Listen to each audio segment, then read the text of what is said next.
We are living in a day and age where pretty much anybody can make a movie. The cameras are of such high quality, the prosumer ones, that you can easily take it up with a group of folk and make something, do something if you want to.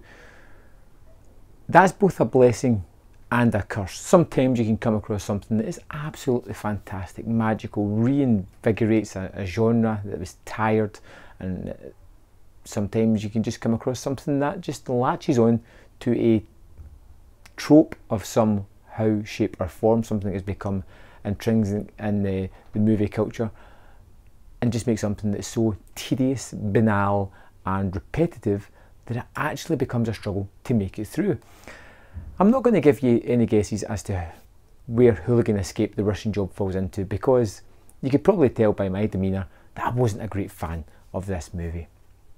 It's a movie that is latching on purposefully to the hooligan sort of subgenre that is out there at the moment. These became famous with Green Street, the Football Factory, movies of that ilk, and now they just churn them out one after another, and they are banal. They are repetitive. They aren't really that rewarding a movie. This one involves 5 friends who are over at a football match in France in 2016. They get into a fight and have to defend themselves and kill this Russian guy. Jump 2 years later to the World Cup in Russia, and this gangster somehow manages to discover that they're in the country, get them to a warehouse where he plans on torturing and killing them. These 5 guys have other ideas though. They want to break out, try and get away from this guy, just try and get out of this situation. There is this English woman there who is working for the Russians that seems to be a little bit more knowledgeable than she is letting on. And that's basically the premise of Hooligan Escape. You've got these 5 guys in this warehouse. You don't really see much of the landscape out about. Most of the rooms just look similar and samey, and they are trying to get from point A to point B, which is freedom. And that is it. There is nothing much more to this movie, which is a disappointment, because I was kind of hoping it was going to be something a little bit better than that. The characters are two-dimensional and uninteresting most of all. They could have gave them some good character traits to make me attuned to them, but they don't. They make them caricature London men who talk in a certain way, dress in a certain fashion, and just look as you would expect a football hooligan to look.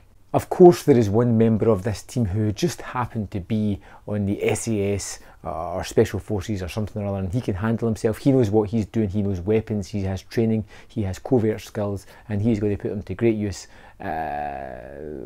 but it's ultimately pretty boring, the use that he uses them for. The fight scenes are almost laughable. They are slow, you can tell things aren't connecting, it doesn't look spontaneous or kinetic or energetic. It just looks flat and dull, and like I said, it's fairly boring.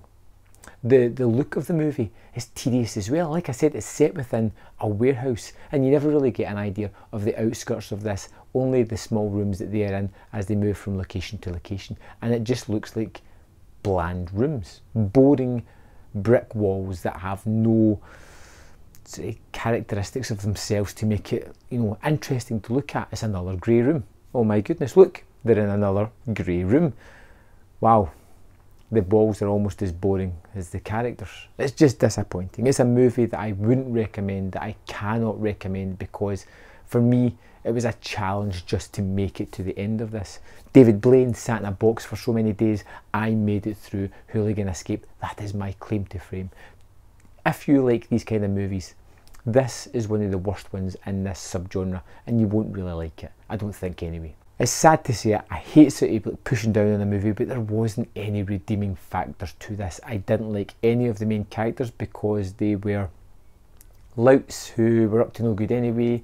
Gangsters are just typical Russian gangsters, the kind of things you see hundreds of times in various different movies, and this time they're even more one-dimensional than you could thought was actually possible. And yeah, the movie just feels flat, uninteresting, boring, retreading ground that we've seen in other movies done way, way better than this. And that's it. Hooligan Escape: The Russian Job for me gets a lovely 1 out of 5, but it's really poor. probably one of the worst things I've seen in a long while.